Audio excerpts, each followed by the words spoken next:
Not everyone who says to me, Lord, Lord, be will enter the kingdom of heaven, but only he who does the will of my Father who is in heaven. In the faith journey of each of us, there is a teaching from Jesus that is both gentle and profound.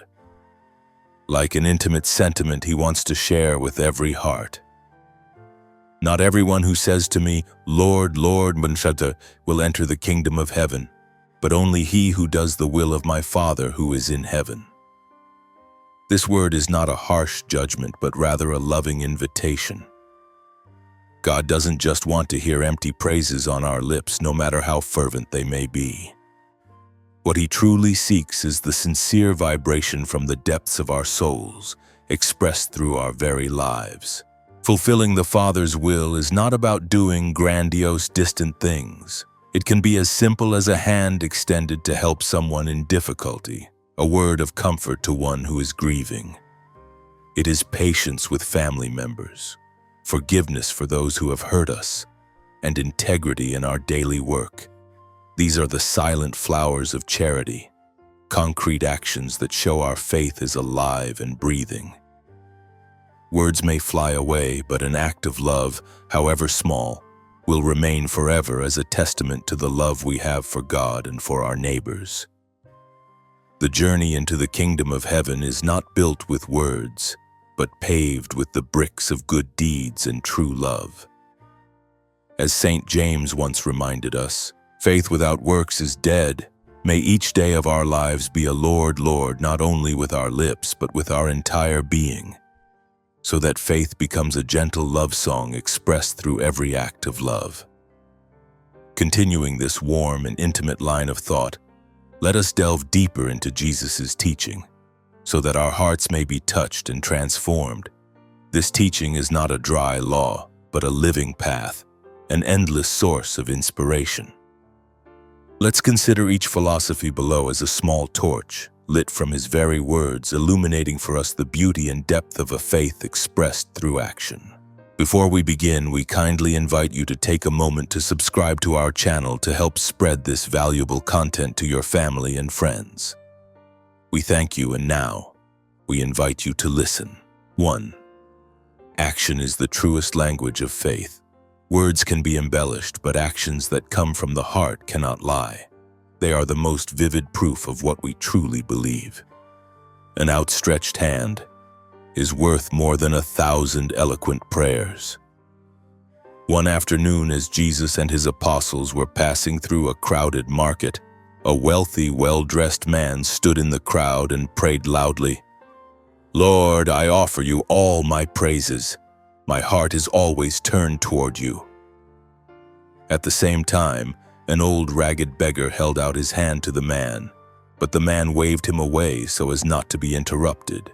Seeing this, Peter turned to Jesus and asked, Teacher, his prayer is so fervent, surely it is pleasing to the Father. Jesus looked at him, then silently pointed to a Roman soldier who had stopped, bent down, and shared a piece of his bread with the beggar. He said to Peter, My Father in heaven does not only listen with his ears, he also sees with his heart.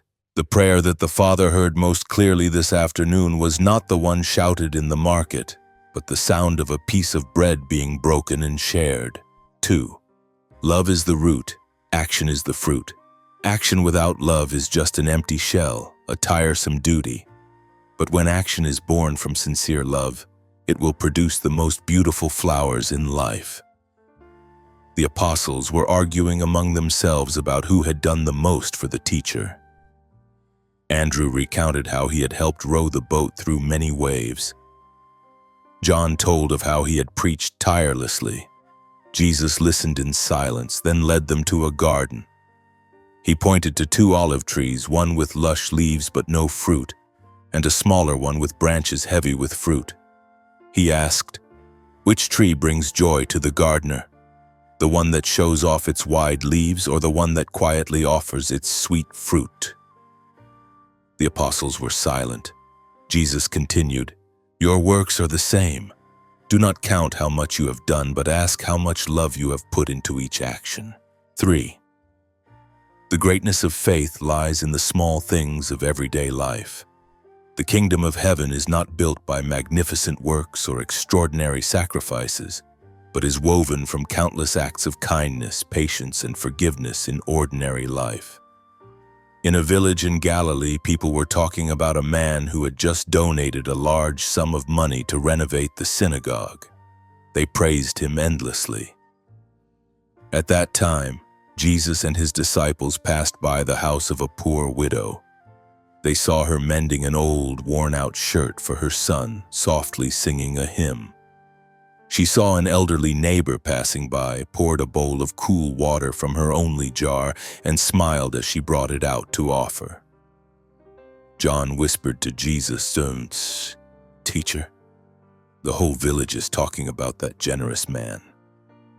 Jesus replied, "John, my Father sees both the renovation of the synagogue and the bowl of cool water. But do you know, the kingdom of heaven is closer to the sound of a patient needle and the smile when giving a bowl of water than to the sound of gold coins thrown down with pride." 4. God sees the heart behind every deed. The value of an action lies not in its scale, but in the heart of the person performing it.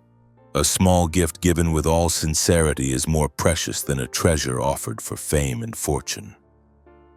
In the temple courtyard, Jesus sat and watched people putting money into the offering box. Many rich people put in very large sums, the sound of gold coins clinking together. Then a poor widow also came up and put in 2 small coins of very little value. Matthew, who had been a tax collector, said to Jesus, "Teacher, those others have contributed so generously." Jesus nodded and said, "Truly, but I tell you the truth, this poor widow has put in more than all the others, for they gave out of their wealth, but she, out of her poverty, put in everything she had to live on." 5. Faith is a path to walk, not a destination to declare. Saying "I believe" is only the first step. The true journey of faith is to walk every day on the path of mercy and service, even if that path is rough and stony. A young man ran and knelt at Jesus' feet, saying, "Good teacher, I have believed in you. What must I do to enter the kingdom of heaven?" Jesus asked him about keeping the commandments, and he replied that he had kept them since he was a child. Jesus looked at him with love and said, "You still lack one thing. Go, sell everything you have and give to the poor, and then come follow me." The young man went away sad because he had great wealth.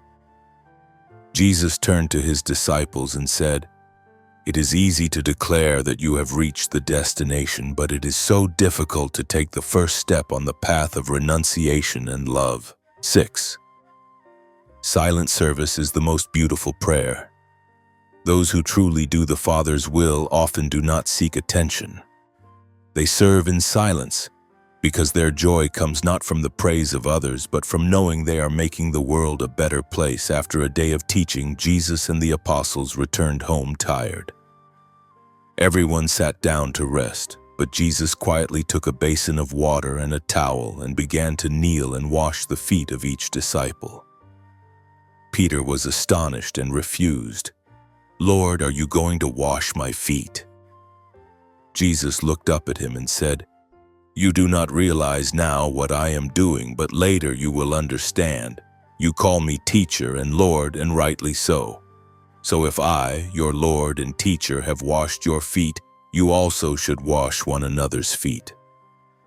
The prayer most pleasing to the Father is not when you lift your face to heaven, but when you bow down for your brothers. 7. Knowledge of the law cannot replace acts of mercy. A person can know the entire Bible by heart, but if their heart is hardened to the suffering of others, that knowledge becomes meaningless. The wisdom of God is found in compassion. A priest and a Levite were going down the road from Jerusalem to Jericho. They saw a man who had been beaten by robbers lying half dead on the roadside. Both of them knew the law of Moses, but they passed by on the other side. Later, a Samaritan who was despised by the Jews stopped, bandaged his wounds, and took the man to an inn to care for him. Jesus told this story and asked a lawyer, "Which of these three do you think was a neighbor to the man who fell into the hands of robbers?" The expert in the law replied, "The one who had mercy on him." Jesus told him, "Go and do likewise, for knowing the way to the kingdom of heaven is one thing, but using your own feet to walk the path of mercy is another." 8. Our actions create ripples of grace. Every good deed, no matter how small, is never lost. It creates ripple effects that we cannot fully see, sowing seeds of hope and love in unexpected places. A child brought to Jesus 5 loaves of bread and 2 fish.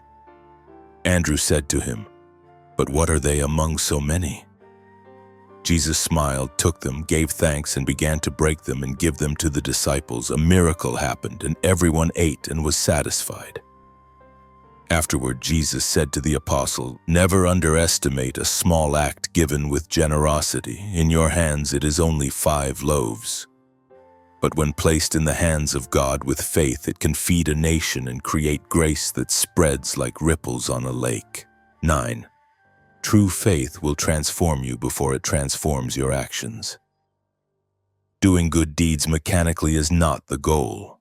The goal is for God's love to permeate us, to transform us from within so that acts of love flow out as naturally as breathing. Zacchaeus, a tax collector hated by the whole city of Jericho, climbed a tree to see Jesus. When Jesus called him and went to his house, a strange transformation occurred. Zacchaeus stood up and said, "Look, Lord, here and now I give half of my possessions to the poor, and if I have cheated anybody out of anything, I will pay back 4 times the amount." Jesus had not asked him to do that. He only came and brought the presence of love. He said to the crowd, "Today salvation has come to this house. It was not the law that changed Zacchaeus, but love that changed his heart. And from that new heart, righteous action flows forth on its own." 10. Words point to the future. Actions build the present. Saying "Lord, Lord" is a promise for a future in the kingdom of heaven. But doing God's will is to begin building a part of that kingdom right here, right now, through concrete actions. The Apostle Thomas, after Jesus' resurrection, said, "Unless I see the nail marks in his hands and put my finger where the nails were, I will not believe." 8 days later, Jesus appeared and said to him, "Put your finger here. Stop doubting and believe." Many years later, when teaching, Thomas would often tell this story and say to the faithful, "My teacher showed me that faith needs to be touched. Our professions of faith fly in the air, but our actions are what the world can touch and feel. Don't just talk about the kingdom of heaven as a distant place. Use your hands to build it right here by helping a brother." Before we continue with today's journey of discovery, we would greatly appreciate it if you could take a moment to leave a comment and share your feelings. If you found this content valuable, please don't forget to hit the share button to spread these positive vibes to your friends and family. And now, let's get back to the program. 11. Forgiveness is a liberating act for both the giver and the receiver. Holding on to resentment is like drinking poison and expecting the other person to die. The act of forgiveness is when we decide to break the chains of the past, not because the other person deserves it, but because our soul deserves peace. Peter came to Jesus and asked, "Lord, how many times shall I forgive my brother when he sins against me? Up to 7 times?" Jesus looked at him, not with the eyes of a lawmaker, but of a healer. He answered, "I tell you, not 7 times, but 77 times. Peter was confused. Jesus continued, "Peter, every time you refuse to forgive, you are building a prison wall around your own heart. The act of forgiveness is not about opening the door for the other person, but about opening the door for yourself to step out into the light." 12. Listening is a silent act of love. In a world full of noise and unsolicited advice, giving your full attention to listen to someone who is suffering is one of the most profound acts of service. It's when we tell them, You exist, your pain matters. Mary Magdalene was weeping bitterly under a tree.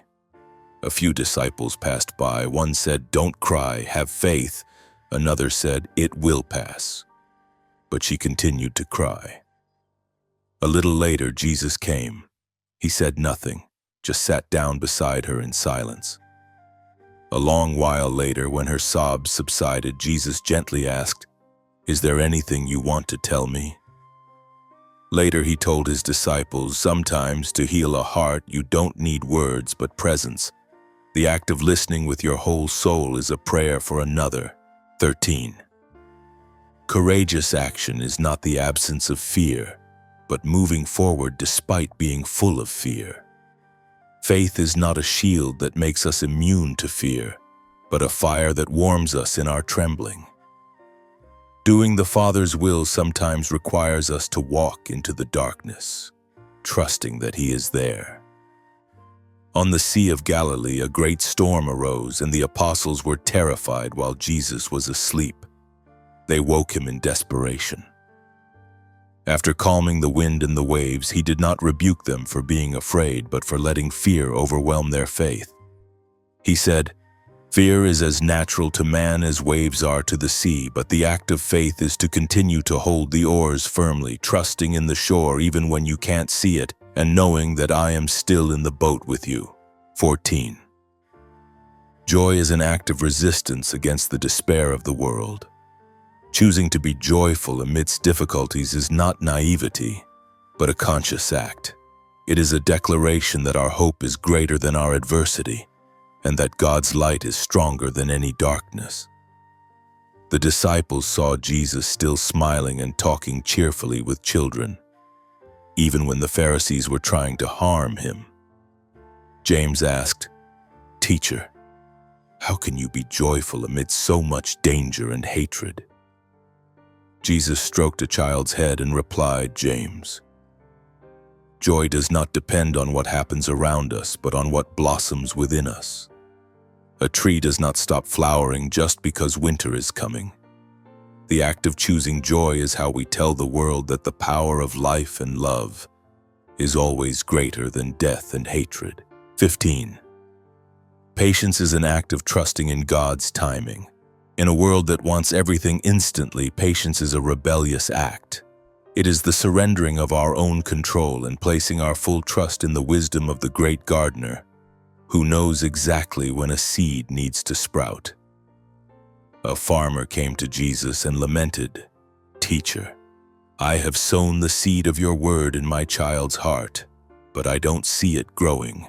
Jesus replied, "When you plant a fig seed in the ground, do you dig it up every day to see if it has taken root?" The farmer replied, "No, sir, that would kill the plant." Jesus smiled, "So it is with the human heart. You just do your part, water it with prayer, cultivate it with love. As for making it grow, trust in the Son and in my Father's timing." 16. Creative action is a way of participating in the work of the Creator. When you plant a tree, write a song, make a beautiful piece of pottery, or cook a delicious meal for your family, you are doing something incredibly sacred. You are bringing more beauty and order into the world, reflecting the original creative act of God. Jesus was at the house of Simon the carpenter, watching him carve a piece of wood into a chair. The disciples seemed impatient, thinking it was a trivial matter compared to the mission of preaching.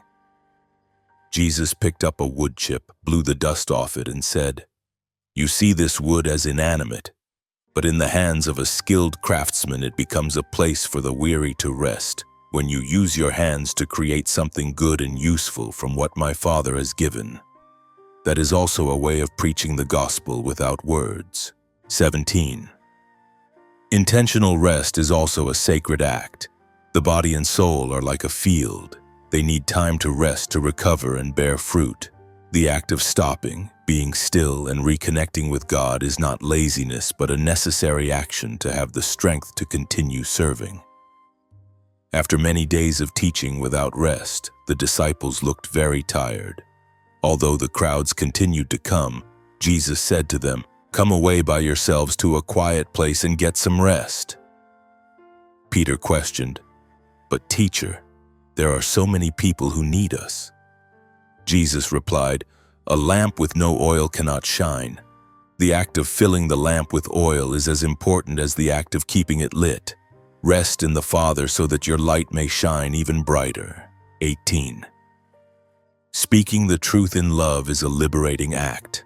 To remain silent in the face of injustice out of fear is a form of complicity. But to speak the truth without love only causes more division. The most courageous act is to speak the truth that needs to be spoken, with a heart that desires only to heal and not to condemn. When Jesus confronted the Pharisees in the temple, the disciples were both afraid and amazed. Later, John asked, "Teacher, how did you dare to say those words? They could kill you." Jesus replied, "John, a physician who sees an infected wound cannot pretend not to see it.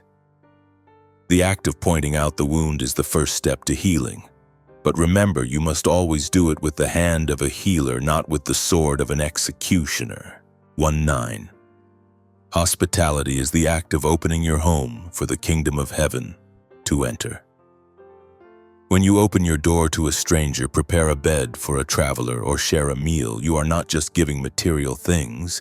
You are creating a safe space, an oasis of humanity where God Himself can be present. Jesus and His disciples came to a village, but no one would take them in. James and John were angry and said, "Lord, do you want us to call fire down from heaven to destroy them?" Jesus turned and rebuked them, then continued on to a small house at the end of the village, where a poor woman invited them in, even though she had little. That night, He said to His disciple, "The kingdom of heaven does not come by consuming fire, but by an open door." This woman's act of hospitality has brought the kingdom of heaven to her whole house and to us tonight. 20. Humility is the act of recognizing that all good things come from God. To do a good deed and then boast about it is like borrowing the master's axe to chop down a tree and then claiming the tree as your own. Humility is the act of remembering that we are only stewards, channels of God's grace. The 72 returned from their preaching trip, exclaiming with joy, "Lord, even the demons submit to us in your name." Jesus rejoiced with them, but then He gently reminded them, "However, do not rejoice that the spirits submit to you, but rejoice that your names are written in heaven." He wanted to teach that the greatest act is not performing miracles, but always remembering who you are and to whom you belong, always giving all glory to the one who sent you. 21. Building community is the act of weaving the threads of faith together. A single stick is easily broken, but a bundle of sticks is not. The act of gathering, sharing, supporting, and praying together creates a great spiritual strength, helping each individual to stand firm in the storm. After the Last Supper, the atmosphere was heavy with anxiety. Jesus looked at His disciples sitting scattered and said, "I will not be with you like this for much longer. But do not scatter. Gather together. Break bread for one another, wash one another's feet, listen to one another. For the act of you being together in my name will create a new presence of me, a body that no power on earth can destroy." 22. Gratitude is the act of seeing miracles in ordinary things. Life can be difficult, but there are always reasons to be thankful. The act of stopping and giving thanks for the sunlight, for the air we breathe, for a smile, will transform our perspective from one of lack to one of abundance. When faced with a crowd of 5,000 hungry people, all the disciples had were 5 loaves and 2 fish. They looked at the scarcity, but Jesus was different. He took them, looked up to heaven, and performed the first action. He gave thanks. He thanked God for the little he had. A disciple later recounted, "The miracle did not just begin when the bread was broken, but at the very moment the teacher gave thanks. The act of gratitude opened the door to God's providence." 23. Trust is the act of letting go of the steering wheel of your life. We often try to control everything, worrying about the future. Trust is the most courageous act, letting go and believing that the true captain of our lives knows the course and will bring us to a safe harbor. Jesus pointed to the lilies of the field and said to his disciples who were worried about food and clothing, "See how the flowers of the field grow. They do not labor or spin. Yet I tell you that not even Solomon in all his splendor was dressed like one of these. If that is how God clothes the grass of the field, will he not much more clothe you, you of little faith?" He did not tell them to do nothing, but he invited them to an internal action. The act of casting off the burden of anxiety and trusting in the Father's loving providence. 24. Sowing seeds of knowledge in others is the act of lighting countless torches. Give a man a fish and you feed him for a day. Teach a man to fish and you feed him for a lifetime. The act of sharing understanding, teaching a skill, or guiding a young soul is an investment in the future, producing fruits that we may never fully see. Nicodemus, a member of the Jewish ruling council, came to Jesus at night to learn. He was full of knowledge of the law but longed for wisdom. Jesus patiently explained to him about being born again from above. After the meeting, he said to John, "A word preached in the daylight may be carried away by the wind, but a seed of truth sown into a thirsty soul in the darkness of night can grow into a great tree that gives shade to many." 25. Reconciliation is the act of building a bridge over a river of hatred. Waiting for the other person to apologize first is an act of pride. Proactively seeking reconciliation, whether you are right or wrong, is an act of the kingdom of heaven. It requires immense humility but brings the priceless reward of peace. Jesus taught, therefore, if you are offering your gift at the altar and there remember that your brother has something against you, leave your gift there in front of the altar. First go and be reconciled to them, then come and offer your gift. This teaching shows that in God's eyes, the act of mending a broken relationship with a brother is more urgent and important than performing a religious ritual. 26. Faithfulness in small things is the act of preparing for great responsibilities. No one is entrusted with a whole treasure if they have not proven themselves trustworthy in keeping a single coin. The act of doing small, mundane tasks well, with all care and conscience, will train us in the qualities needed to undertake greater missions. In the parable of the talents, the servant who received 5 talents and made 5 more was praised by his master. "Well done, good and faithful servant. You have been faithful with a few things. I will put you in charge of many things. Come and share your master's happiness." Through this, Jesus wanted to say that the kingdom of heaven is not given to those who only dream of great things, but to those who set to work faithfully on the smallest of things. 27. Protecting life and nature is the act of tending the Father's garden.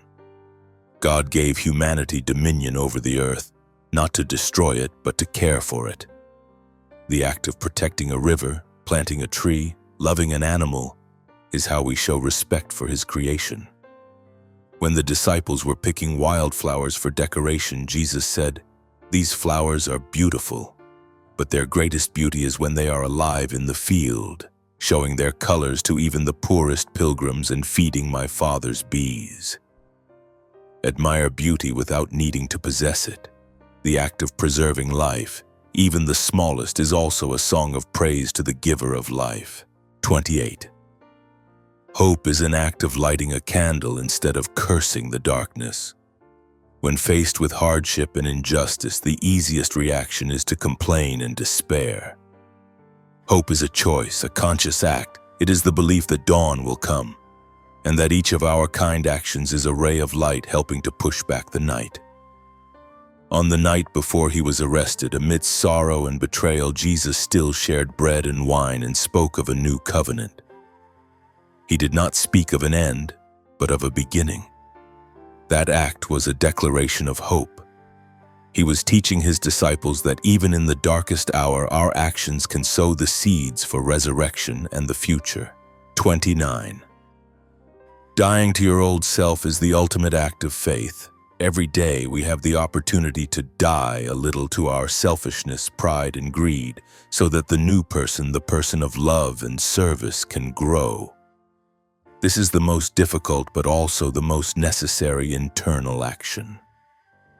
Jesus said to the crowd, "Whoever wants to be my disciple must deny themselves and take up their cross daily and follow me." Someone asked, "What is the cross?" Jesus did not point to the Roman wooden cross. He replied, "Your cross is the daily choice between anger and patience, between judgment and empathy, between demanding and giving. Every time you choose to do the Father's will instead of your own, you are carrying your cross, dying with me, so that you may also rise with me." 30. Love is the all-encompassing act and the purpose of all other actions. Ultimately, all philosophies, all deeds, if they do not lead to love, become meaningless. Forgiveness, patience, service, creativity, all are just different shades of love. The act of love is the breath of the kingdom of heaven on earth. A lawyer asked Jesus which was the greatest commandment. Jesus did not give a list of things to do. He summarized it in 2 core actions. Love the Lord your God with all your heart and with all your soul and with all your mind. Love your neighbor as yourself. Then he concluded, all the law and the prophets hang on these 2 commandments. That means if you don't know what to do, just do one thing: act out of love. Before we continue with today's journey of discovery, we would greatly appreciate it if you could take a moment to leave a comment and share your feelings. If you found this content valuable, please don't forget to hit the share button to spread these positive vibes to your friends and family. And now, let's get back to the program. 31. The act of blessing others, including enemies, is the highest level of practicing faith. Loving those who love you is natural, but proactively asking for good things for those who harm you is a supernatural act. It breaks the cycle of hatred and allows God's love to flow where it seems impossible. Simon, who belonged to the zealot group, looked at a passing Roman centurion with hatred. He whispered to Jesus, if only lightning would strike him down. Jesus did not scold him, but gently asked, "Simon, my Father in heaven sends rain on both the righteous and the unrighteous. When you only bless those you love, are you any different from the tax collectors? The act of asking for blessings for someone you hate, that is when you truly act as a child of the Father in heaven." 32. Simplicity is an act of letting go of what is unnecessary to grasp what is essential. The world encourages us to accumulate, while the kingdom of heaven invites us to release. The act of choosing a simple life is not to make oneself poor, but to enrich one's soul by shedding nameless burdens and finding freedom. A rich young merchant showed Jesus his warehouses full of fabrics and spices. He asked, "Teacher, what more must I do to have eternal life?" Jesus looked at him, then pointed to a sparrow hopping in the courtyard. "Does that bird have any warehouses? Does it worry about tomorrow?" The act of simplicity is not about throwing away all your possessions, but about freeing your heart from their bondage. 33. The act of celebrating the success of others is the antidote to envy. Envy is a silent poison that corrodes our soul from within.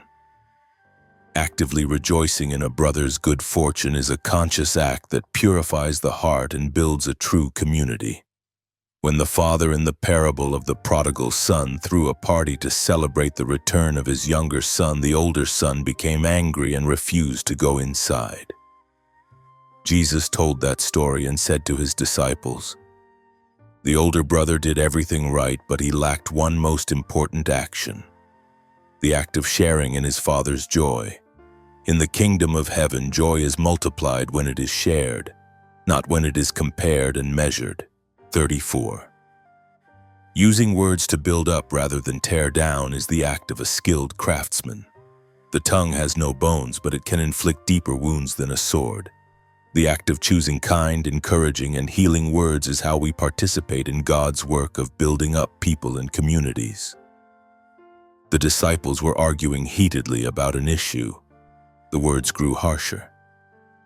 Jesus came, picked up a stone and a lump of clay. He said, "Your angry words are like this stone. When thrown, they only cause hurt and brokenness. Loving words are like this lump of clay. In the hands of a potter, they can be shaped into a useful vessel. Before you speak, ask yourself, are my words a stone or clay?" 35. The act of being fully present is the most precious gift you can give to another person. In an instant, our minds can wander to the past or worry about the future. The act of bringing our mind back to the present moment, giving our full attention to the person in front of us, is a profound expression of love. A child kept pulling on Jesus' robe while the disciples were trying to ask him about the sublime mysteries of the kingdom of heaven. Peter pushed the child away, but Jesus stopped him. He took the child in his arms and said to the disciple, "You ask about the kingdom of heaven far away while it is right here. The act of loving a soul right in front of you is how you enter the kingdom of heaven in this very moment." 36. Intentional silence is an act that allows God to speak. We fill our lives with noise, and our prayers are often full of words. But sometimes the most powerful act is to be silent, to clear a space in our souls for God's wisdom to be revealed. After a long day, Jesus would often withdraw to a mountain by himself. Once Andrew asked him, "Teacher, what do you pray for up there alone in silence?" Jesus replied, "Sometimes the best act of prayer is not to speak but to listen. Like a potter, I need silence to hear the voice of the clay and the will of my Father." 37. The act of starting over after failure is a profession of faith in mercy. Stumbling is inevitable on the journey of faith, but the act of getting up, dusting yourself off and moving on, not by your own strength, but by trusting in God's forgiveness, is the very nature of repentance. After denying the teacher 3 times, Peter wept bitterly. He thought it was all over. But after the resurrection, by the seashore, Jesus did not bring up his past sin. He only asked him 3 times, "Do you love me?" Each of Peter's yes answers and each of Jesus' commissions to "feed my sheep" was an act of rebuilding. It teaches that faith is not about never falling, but about always getting up. 38. The act of seeing God in others is the gateway to unity. The world teaches us to differentiate, friend and foe, insider and outsider. Faith invites us to do the opposite, to seek and recognize the image of God in every person we meet, especially the lowly and the abandoned.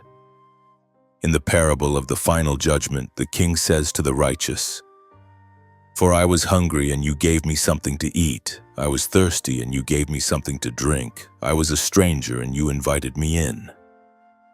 They are surprised and ask, "When did we see you?" The king replies, "Truly I tell you, whatever you did for one of the least of these brothers and sisters of mine, you did for me." The act of serving others is the act of serving God himself. 39. The act of planting without expecting to see the harvest is an act of selfless faith. Many of the good things we do will not yield immediate results. The act of persevering in sowing seeds of love, truth, and justice, even knowing that perhaps only the next generation will enjoy the shade, is an act of trust in the workings of the kingdom of heaven. An old man was planting an olive tree. A young person walked by, laughed, and said, "Sir, you won't live long enough to eat the fruit of this tree." The old man smiled and replied, "My ancestors planted trees for me to eat their fruit. My action today is to plant trees for my descendants." Jesus, upon hearing that story, said to his disciples, "So it is with the kingdom of heaven. You are sent to sow, not to calculate the harvest. Just be faithful in sowing, and my Father will make it grow. 40. Gentleness and flexibility are wise actions in the face of the world's rigidity. A sturdy oak tree can be toppled by a storm, while a soft reed only bends and then stands straight again. The act of abandoning the stubbornness and rigidity of the ego to flexibly adapt with love is an expression of strength, not weakness. The Pharisees criticized Jesus for healing on the Sabbath, breaking their rigid law. Jesus responded, "The Sabbath was made for man, not man for the Sabbath. If one of you has a cow that falls into a well on the Sabbath day, will you not immediately pull it out?" The act of placing humanity and mercy above the law is an act of God's supple wisdom. 41. The act of praying for others is how we carry each other's burdens. When you pray for someone, you are doing more than just reading a wish list. You are performing an act of solidarity, taking on a part of their burden in your soul and offering it up to God. It is an invisible but powerful form of service. A woman came to Jesus asking him to heal her daughter who was possessed by a demon. Although he seemed to refuse at first, in the face of her persistent faith, he agreed. Afterwards, he said to his disciples, "This mother's prayer built a bridge from her heart to her daughters." The act of intercessory prayer is when we use our faith to be a bridge for God's grace to reach others. 42. The act of maintaining integrity when no one is watching is the true measure of character. Doing the right thing when everyone is watching is relatively easy, but the act of choosing truth and justice even in the most secret transactions when only God knows is what weaves a strong soul. Matthew, before following Jesus, was a tax collector. He recounted, "There were times I could have easily taken an extra coin without anyone knowing, but after meeting the teacher, I understood that the act of refusing that dishonest coin, however small, built a much greater treasure within my heart." Jesus taught him, "You cannot serve both God and money. That choice is not made in the marketplace, but in your heart, even when you are all alone." 43. The act of sharing sorrow is how a burden is halved. Joy shared is joy doubled. Sorrow shared is sorrow halved. The act of sitting with someone who is grieving, without needing to say much, just letting them know they are not alone, is a balm for the soul. When Lazarus died, Jesus came and saw Mary and Martha weeping. The Bible records a very short but meaningful sentence. Jesus wept. He was God. He knew he was about to raise Lazarus from the dead, but he chose to perform a very human act, to weep with those who were weeping. That act shows that his empathy preceded even his miracles. 44. The act of empowering others is an expression of trust and love. A good leader is not one who does everything, but one who knows how to delegate and trust in the abilities of others. The act of Jesus sending out his disciples 2 by 2 is a profound lesson in trust and training. When the disciples returned, they joyfully reported what they had done. Jesus did not say, "Watch me do it correctly." He listened and encouraged them. He said, "I have given you authority. The act of you going out to preach and heal on your own brings me more joy than when I do it myself. For a seed is only truly successful when it grows into a plant and produces many new seeds." 45. Honesty with oneself is the first act of repentance. We can deceive others, but it is very difficult to deceive ourselves. The brave act of looking at the dark corners, the weaknesses and the mistakes within ourselves without making excuses is the first step on the path back to God. In the parable of the Pharisee and the tax collector praying in the temple, the Pharisee listed his merits, but the tax collector stood at a distance, beat his breast and said, "God, have mercy on me, a sinner." Jesus concluded, "This man rather than the other went home justified before God." Why? Because he performed an act that the other did not, the act of utter honesty before God and before his own heart. 46. The act of creating space for others is also an act of service. Sometimes the best way to help someone is to take a step back, giving them space to think for themselves, make their own decisions, and grow. The act of not interfering, not controlling, but just being silently present and ready to support is an expression of deep respect. After Jesus healed the man from the region of the Gerasenes, the man begged to go with him. But Jesus told him, "Go home to your own people and tell them how much the Lord has done for you." He did not keep the man for himself. The act of letting him go was how he gave the man a mission and the space to become an apostle in his own way.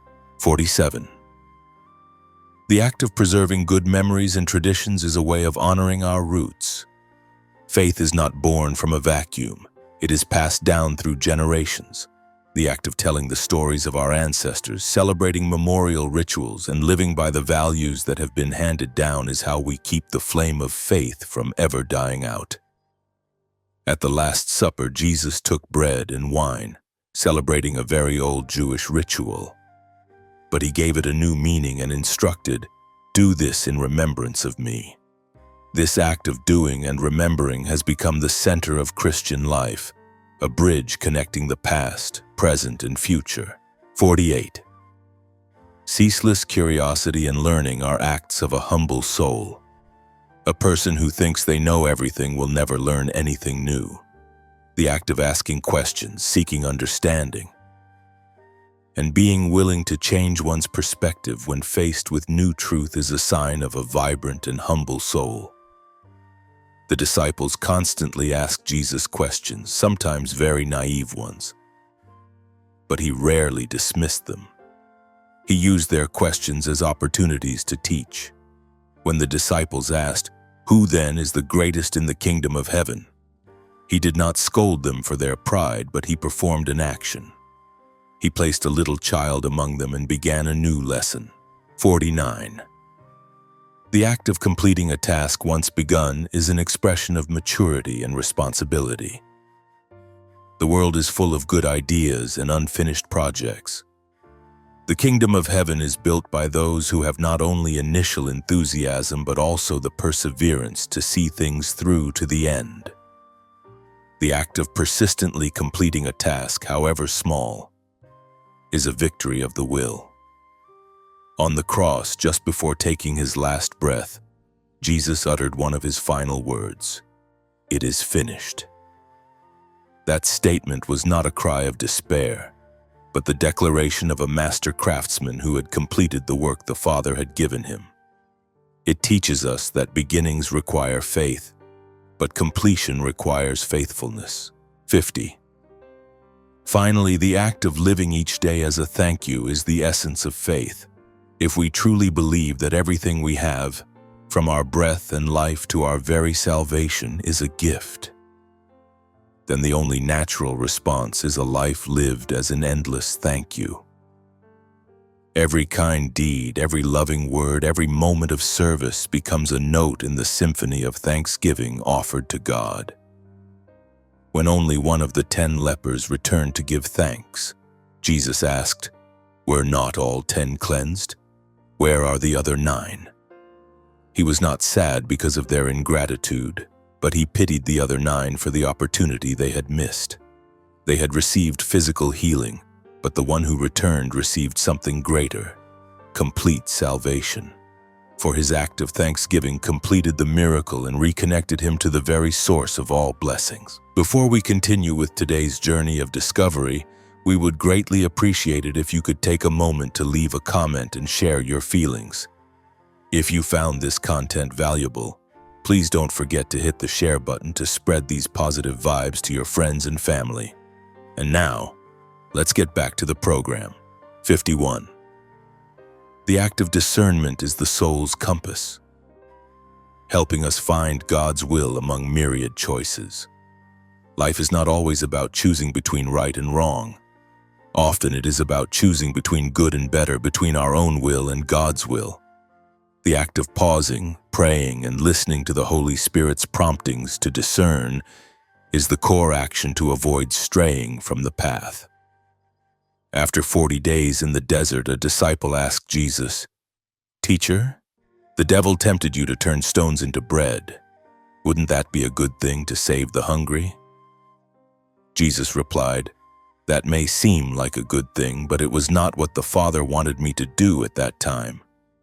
The most difficult act of faith is not doing a good thing, but doing the right thing the Father wants, at the right time the Father wants. Discernment is the act of listening to the Father's whisper amidst the shouting of immediate needs." 52. Restraint is an act of strength, not of weakness. The world praises immediate and explosive reactions. But true strength often lies in the active choice not to retaliate, not to get angry, not to speak a bitter word. It is the power of a soul disciplined by love.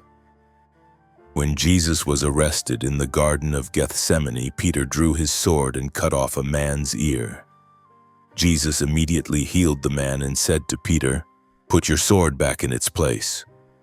Later, he explained, "Your strength is not in the sword. True strength is the act of holding the sword back when your heart is boiling with indignation to allow the Father's love a chance to act." 53. The act of receiving is a lesson in humility. Giving makes us feel strong and useful.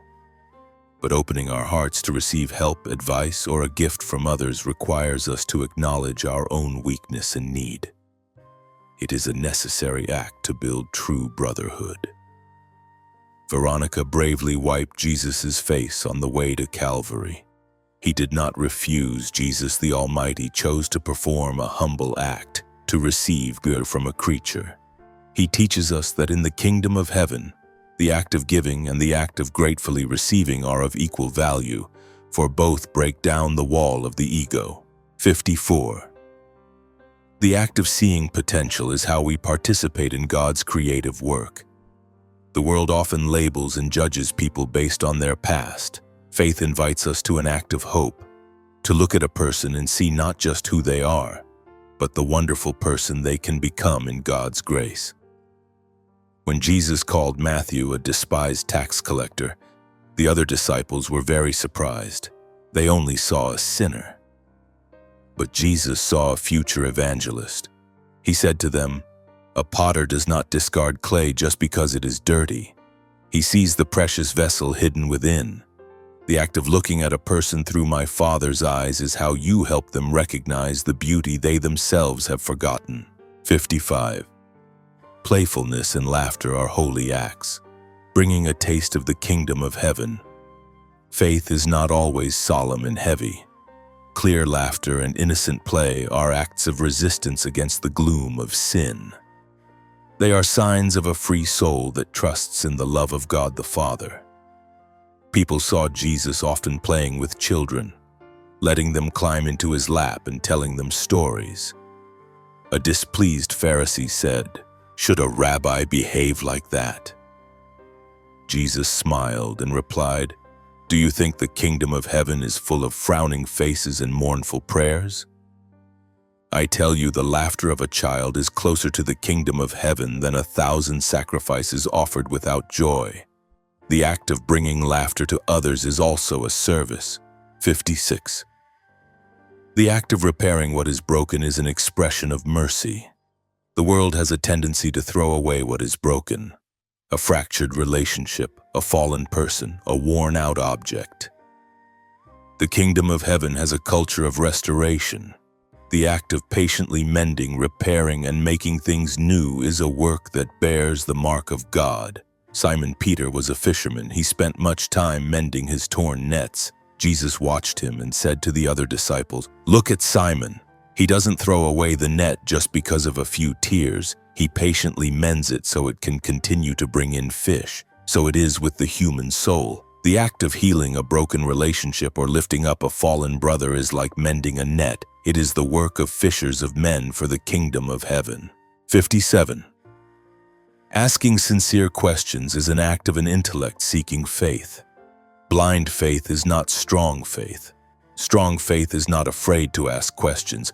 The act of wrestling with, exploring, and questioning with a heart that longs for truth is an act pleasing to God, for it shows we value Him enough to want to know Him more deeply.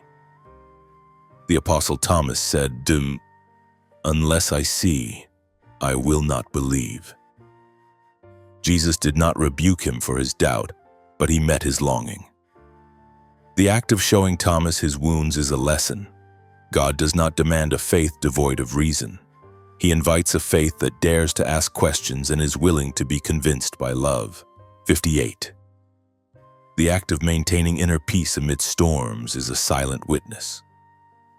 The outside world can be full of turmoil and chaos, but the active cultivation of a garden of peace within the soul, through prayer and trust, will become a lighthouse for those lost in the storm. When the boat was caught in a storm, the disciples panicked while Jesus slept peacefully. His act of sleeping was not one of indifference. It was a sermon without words on the peace that comes from absolute trust in the Father's power. It teaches that true peace is not the absence of storms, but the presence of God in the midst of storms. 59. The act of using time wisely is how we manage the most precious gift. Everyone is given 24 hours a day. How we use that gift says what we truly value. The act of setting aside time for prayer, for family, for the poor, and for silence is how we invest in eternity. Jesus told the parable of the 10 virgins, 5 foolish and 5 wise. What was the difference between them? It was the act of preparing extra oil. The oil here is time used wisely, the accumulated daily acts of love and prayer. When the bridegroom arrived, it was too late to borrow. The actions of today determine our readiness for tomorrow. 60. The act of saying no to good things in order to say yes to the best thing. Life is full of invitations and good opportunities. One of the most difficult but necessary acts of spiritual maturity is knowing how to refuse things that are good but are not God's will for you, in order to devote all your energy to your core mission. While Jesus was teaching, someone told him his mother and brothers were looking for him. He did not immediately stop to go out. He looked at the crowd and said, "My mother and brothers are those who hear God's word and put it into practice." This was an act that teaches us about priorities. The number one priority is always to do the will of the Father, even if it means saying no to other legitimate affections or duties. 61. The act of remembering the blessings received is how we cultivate gratitude. Human memory tends to forget the good and dwell on the bad. The conscious act of sitting down and recounting blessings, the times God has helped, big or small, is how we water the tree of faith and keep it evergreen. After the multiplication of the loaves, Jesus asked his disciples, "Do you still not understand? Are your hearts hardened? Don't you remember? When I broke the 5 loaves for the 5,000, how many basketfuls of pieces you picked up?" Jesus' act of reminding was an invitation. He wanted them to build their present faith on the foundation of past experiences of providence. 62. Being a peacemaker is the act of bringing the oxygen of the kingdom of heaven into suffocating environments. Where there is conflict and division, there is the suffocation of selfishness and pride. The one who brings reconciliation is not weak, but courageous. The act of proactively seeking common ground, listening to all sides and building bridges is one of the most blessed works. In the Sermon on the Mount, Jesus declared, "Blessed are the peacemakers, for they will be called children of God." He did not say, "Blessed are those who love peace," but "those who make peace." This shows it is an action, an active process, requiring effort and skill like a good builder. 63. The act of treasuring one's body is how we honor the temple of the Holy Spirit. We often think of serving with our soul and forget that our body is also a gift. The act of eating moderately, resting enough, and maintaining our health is not selfish. It is the act of keeping the tool God has given us sharp so that we can serve Him longer and more effectively. When tempted in the desert, one of Jesus' replies was, "Man shall not live on bread alone, but on every word that comes from the mouth of God." This shows a balance. The body needs bread, and the soul needs God's word. The act of caring for both is to live a balanced and holy life. 64. The courage to speak a word of empathy instead of judgment is a revolutionary act. Human nature's default is to judge those who err. To perform a different act, an act of compassion, requires a profound inner transformation. A word of empathy can save a life, while a word of judgment can push someone into despair. When the Pharisees brought a woman caught in adultery before Jesus, they wanted an act of judgment. But Jesus performed a different act. He bent down and wrote on the ground, then stood up and said, "Let any one of you who is without sin be the first to throw a stone at her." After everyone had left, he did not condemn her, but said, "Neither do I. Go now and leave your life of sin." The act of forgiving and giving a new chance is the heart of the gospel. 65. The act of giving up the right to be right is an act of great love. In arguments, we often fight to the end to prove we are right, but sometimes to preserve a relationship, the wisest action is to be silent and give up our right to be right. It is not a defeat, but a victory of love over the ego. When the disciples were arguing about who was the greatest, Jesus did not join the debate. He just quietly went and washed their feet. That action said it all. In my kingdom, greatness is not found in proving you are right or better than others. It is found in the act of bending down to serve. 66.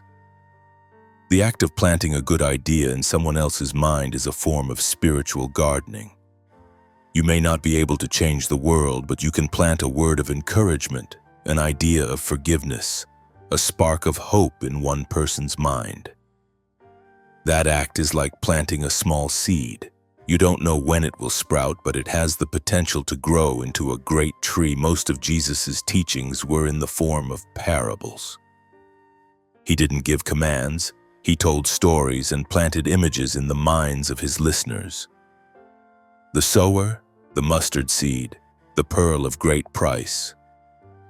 He knew that the act of planting a story would be far more effective than issuing a law, because it allows truth to grow from within a person's heart. 67. Keeping small promises is the act of building the foundation of trust. Trust is not built on grand declarations, but on countless small, reliable actions day after day. The act of keeping your word, even in an unimportant matter, shows others that you are someone they can count on. Jesus taught, all you need to say is simply yes or no. Anything beyond this comes from the evil one. This teaching emphasizes the importance of consistency and truthfulness. The act of living so that your word carries weight, without needing to swear an oath, is itself a testimony to integrity. 68. The act of patiently bearing with the imperfections of others is an act of mature love. Expecting perfection from those around us is the source of all disappointment. True love is the act of embracing the weaknesses and flaws of others, patiently enduring their annoying habits with a generous heart. Jesus lived with his disciples for 3 years. He was patient with their slowness to understand, their doubts, and even their betrayal. The act of not giving up on them, even at their weakest, is a lesson for us in unconditional love. A love that sees a person's value beyond their mistakes. 69. The wisdom to recognize which battles are yours to fight and which are not is an act of conserving spiritual energy. We are not called to fight every injustice. Some things belong to others' authority. Some things require God's timing. The wise act of recognizing what is our responsibility and calmly entrusting other matters to God will keep us from burnout and help us better fulfill our own mission. When someone asked Jesus to settle an inheritance dispute with his brother, he refused.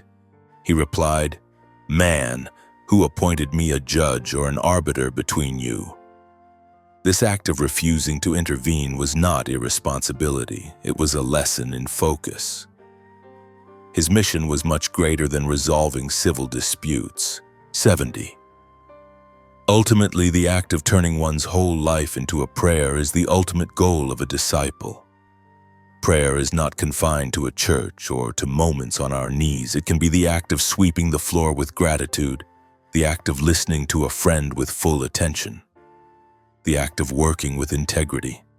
When everything we do is offered to God with a loving intention, our whole life becomes a continuous dialogue with Him. St. Paul would later write, "So whether you eat or drink or whatever you do, do it all for the glory of God." This idea originates from the very life of Jesus. Every one of His actions, from eating with sinners to healing the sick to remaining silent before the court, were all different expressions of a single prayer. Father, may your will be done. Before we continue with today's journey of discovery, we would greatly appreciate it if you could take a moment to leave a comment and share your feelings. If you found this content valuable, please don't forget to hit the share button to spread these positive vibes to your friends and family. And now, let's get back to the program. 71. The act of obeying a spiritual prompting is how we dance in rhythm with God. God's will is often not a detailed plan, but a series of invitations, of gentle nudges in the soul. The act of trusting and responding to those small nudges without overanalyzing is a sign of a listening soul. Zacchaeus, the tax collector, probably didn't plan to climb a tree. It was a spontaneous, odd act. When Jesus called him and later went to his house, He told His disciples, "My Father whispers to everyone, but very few dare to act on that whisper." Zacchaeus' act of climbing the tree, as foolish as it seemed, was an act of a longing faith, and it threw open the door to salvation. 72. The act of cleansing one's living space is an act of reordering the soul. External clutter often reflects internal chaos. The act of cleaning a room, organizing belongings neatly, or cleaning a tool is not just about hygiene. It is a sacred act, an effort to bring order and clarity to one's own inner world. Before Passover, Jewish families had the custom of thoroughly cleaning their houses, removing every bit of leavened bread. Jesus used that image to teach, "Be on your guard against the yeast of the Pharisees, which is hypocrisy." He meant that the act of cleaning your physical house should be a reminder of the more important act, cleaning out whatever is false, hateful, and proud from the house of your soul. 73. The act of facing the truth about oneself, however harsh, is the foundation of all growth. We are masters of self-deception and excuse-making.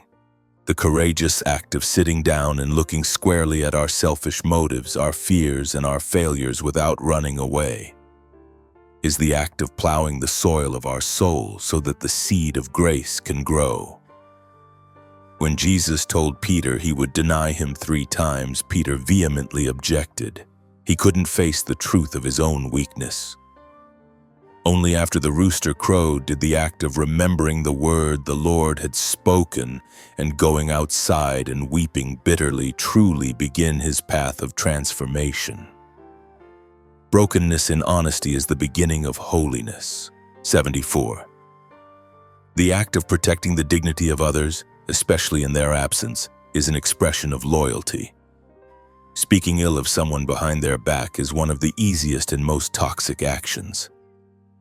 Conversely, the active choice to remain silent when others are gossiping or to courageously speak up to defend the honor of someone who is absent is an act of righteousness and true love. When the disciples complained about the woman who had anointed Jesus with expensive perfume, calling it a waste, Jesus immediately defended her. He said, "Leave her alone. She has done a beautiful thing to me." The act of standing up for someone who is being criticized is one of the clearest ways we can practice mercy. 75. Spiritual curiosity is the act of ceaselessly seeking the face of God in all things. A disciple never stops learning. They always maintain a curiosity, a childlike wonder at the world. The act of looking for God's fingerprint in a flower, in an event, in an encounter, transforms life from a series of random events into a meaningful adventure. Jesus taught, "Ask and it will be given to you, Seek and you will find. Knock and the door will be opened to you. This doesn't just apply to material needs.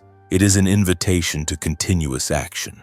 The act of seeking wisdom, the act of knocking on the doors of the mysteries of faith with a longing and never satisfied heart. 76.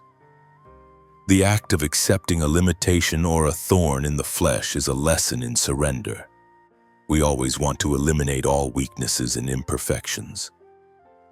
But sometimes God allows certain difficulties, certain thorns, to exist in our lives to teach us about humility and dependence on His grace. The act of accepting it without bitterness is an act of mature faith. St. Paul later pleaded with the Lord to take away his thorn, and the Lord replied, "My grace is sufficient for you." Jesus also lived this lesson when He prayed in the Garden of Gethsemane. He accepted the bitter cup. The act of accepting what we cannot change and finding grace within it is a powerful act. 77. Treasuring moments of silence between two people is an act of deep intimacy. True friendship is not measured by words. It is measured by the ability to be together in silence and still feel comfortable and connected. The act of not feeling the need to fill every space with sound is an act of trust and peace. After His resurrection, Jesus appeared to two disciples on the road to Emmaus. For much of the time, He simply walked with them, listening to their story. That act of walking with in silence warmed their hearts even before they recognized Him. It teaches that a loving presence is sometimes more important than any words. 78. The act of letting go of the past is how we open our hands to receive the future. Dwelling on old mistakes and regretting what is gone is a burden that prevents us from moving forward. The act of forgiving ourselves and deciding to put the past behind us to look forward with hope is a necessary act to live fully in the present. When Jesus called His first disciples, they were at their work, fishing, collecting taxes. The call, "Follow me," required an immediate action. At once they left their nets and followed Him. They had to let go of their jobs, their security, and their old selves. That act of leaving behind is the prerequisite for any new journey. 79. The act of encouraging a talent in another person is how we garden for the kingdom of heaven. Every person is given unique talents by God. When you recognize and encourage an ability in a sibling, a friend, or a colleague, you are doing a very important act. You are helping them see the value God has placed in them and to have the courage to develop it. In the parable of the talents, the master didn't just hand out the money. When the servants made a profit, he used strong words of encouragement. "Well done, good and faithful servant." That act of recognition and praise affirmed their worth and invited them into a greater joy. 80. Keeping a sacred rhythm in life is the act of creating a framework for faith. Faith cannot rely solely on fleeting inspiration. It needs a structure. The act of establishing a daily and weekly rhythm, with set times for prayer, scripture reading, service, and rest, creates a sturdy framework that helps our souls from drifting. Jesus had His own rhythm. He regularly withdrew to a lonely place and prayed, especially before important events. The act of maintaining that rhythm of prayer was the source of strength for all His public activities. It teaches us that spiritual discipline is not bondage, but the wellspring of freedom. 81. The act of speaking a sincere word instead of an empty compliment is an expression of true respect. People often use social compliments to please one another, but a sincere, constructive comment spoken with love is far more valuable. The act of daring to speak the truth kindly shows that you genuinely care about the other person's growth. When a woman in the crowd praised Jesus' mother, he didn't just accept the compliment, he redirected it to a deeper truth. Blessed rather are those who hear the word of God and obey it. The act of redirecting that praise shows he cared more for truth than for flattery. 82. Creating a good family tradition is the act of lighting a fire for the next generation. The family is the domestic church, the act of establishing simple but meaningful habits, like praying together before meals, reading a Bible passage before bed, or having a family service day each month, is how we engrave faith onto the hearts of our children naturally and lastingly. Jesus grew up in a devout Jewish family. He went with his parents to the festival of the Passover in Jerusalem every year. The act of maintaining that family tradition nurtured him and prepared him for his mission. It shows that the acts of faith learned in the family are the foundation for a lifetime. 83. The act of smiling at a stranger is how we sow an anonymous seed of kindness. You never know what impact a simple smile can have on someone who is having a bad day. The act of giving a small spark of warmth without expecting anything in return is one of the most refined expressions of selfless love. Jesus taught to love your neighbor. When asked who a neighbor was, he told the story of the Good Samaritan.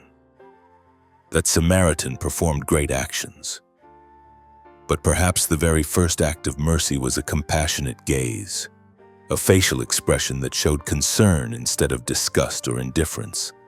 A smile can be that first step. 84. The act of doing one's work well, however humble, is a way of honoring God. Not everyone is called to do extraordinary things, but everyone is called to do ordinary things in an extraordinary way. The actions of a careful carpenter, a diligent farmer, a dedicated homemaker are all prayers offered to God. Jesus spent 30 years as a carpenter in an unknown village. The act of working with his hands day in and day out sanctified labor. It teaches us that holiness is found not only on a mountain of prayer but also in a dusty workshop, as long as the work is done with love and integrity. 85. Letting others serve you when you could do it yourself is an act of allowing them to practice love. Sometimes out of pride or a desire not to be a bother, we refuse help from others. But the humble act of stepping back and allowing a sibling or a friend to take care of us is how we give them a gift, the opportunity for them to give and express love. When Jesus washed the disciples' feet, he was teaching them a lesson in service. But at the same time, his act of letting other disciples, like Peter after he understood, wash his feet was also a lesson. It shows that in the community of the kingdom of heaven, everyone is both a servant and one who is served. 86. The act of embracing joy without feeling guilty is a sign of the freedom of God's children. Some religious people live with a constant sense of guilt even when enjoying legitimate pleasures. The act of allowing yourself to laugh, to rest, to enjoy a good meal or a beautiful sight is an act of thanksgiving. It acknowledges that our Creator is a generous Father. The first miracle Jesus performed was at a wedding in Cana. He didn't turn water into plain water, but into fine wine. This act shows that he came not to take away joy, but to make human joy complete and abundant. 87. The act of praying in the middle of a busy task is how we sanctify reality. Prayer is not an escape from reality. It is an act of bringing reality into the presence of God. A silent prayer while driving, a thought directed to God when facing a difficult decision, turns ordinary moments into sacred encounters. Nehemiah, while serving wine to the king and hearing the news of Jerusalem's ruin, did something astonishing. The Bible records, "Then I prayed to the God of heaven." Right in front of the king, in a tense situation, he performed an act of internal prayer. That act gave him the wisdom to speak to the king. 88. The act of consciously choosing hope when all seems hopeless is an act of defiance against the darkness. Hope is not superficial optimism. Hope is a spiritual discipline. It is the act of clinging to God's promise, even when external circumstances scream the opposite. It is the decision to believe in the dawn when the night is at its thickest. On the cross, Jesus cried out the words of Psalm 22, my God, why have you forsaken me?" It was the cry of ultimate anguish. But if you read the rest of that psalm, it ends with praise and hope in God's victory. The act of quoting that psalm, even in pain, was a declaration of faith in the Father's faithfulness. 89. The act of grieving in a healthy way is how we honor the love that was. Grieving a loss is not a sign of weak faith. It is proof that we have loved deeply. The act of allowing ourselves to cry, to remember, and to slowly walk through the pain with the support of community and grace is a necessary healing journey. When Jesus heard that John the Baptist had been beheaded, he withdrew by himself to a solitary place. That act of withdrawal was an act of grief. He needed space to face the loss of a friend, a relative, a forerunner. He teaches us that even the Son of God needed time to bear the sorrows of human life. 90. The act of living with a spirit of adventure is how we embrace the unpredictability of the Holy Spirit. Many people want a safe, predictable faith, but following Jesus is an adventure. The act of being willing to leave familiar shores, to dare to try new things that God invites, and to trust in His guidance in unknown lands is the essence of the disciples' life. When Jesus called Peter to step out of the boat and walk on the water, it was an invitation to adventure. Peter's act of daring to step onto the water was an act of extraordinary faith. Although he later became afraid, that moment he dared to walk forever changed him. 91. The act of reviewing one's day with gratitude and repentance is how we keep our souls sharp. The examination of conscience at the end of the day is not an audit of sins, it is an act of love. We look back on the day with two questions: and where did I recognize your love today, Father? And where did I fail to love today? This act helps us become more sensitive to God's presence and to grow in holiness every day. Jesus would often ask His disciples after their journeys, "What were you arguing about on the road?" This act of asking again was an invitation for them to reflect on their own words, thoughts, and actions in order to learn from them. 92. The ultimate act is to turn one's entire existence into a yes offered to God. Ultimately, all individual actions, from giving a cup of cold water to forgiving an enemy, converge into one all-encompassing and singular act. It is the act of turning one's entire will, heart, and life into a ceaseless fiat, "Let it be," like Mother Mary. It is no longer about doing God's will in each task, but about letting God's will become one's very breath. In the Garden of Gethsemane, Jesus lived this act completely. His prayer began with human desire: "My Father, if it is possible, may this cup be taken from me." But it ended with the absolute surrender of the Son, "Yet not as I will, but as you will." This internal act is the pinnacle of all actions, the essence of all prayer, and the true key to entering the kingdom of heaven. And so our journey through 92 living philosophies inspired by the teachings of Jesus has come to its final stage. The purpose of this series was not to create a new list of laws or a checklist to make us feel burdened. No, this is not a dry map for us to memorize, but a heartfelt invitation for us to walk a path together. The path of transforming faith from an idea in the mind into a love song expressed through our very lives. It is not a list to be completed, but an invitation to begin with the smallest of actions. A smile, a kind inquiry, a moment of listening, a forgiveness uttered from the depths of the heart. Because in the end, when all theories and philosophies have passed away, the only thing that has weight before God is the love we have shown through our actions. Throughout this journey, which philosophy has touched your heart in a special way?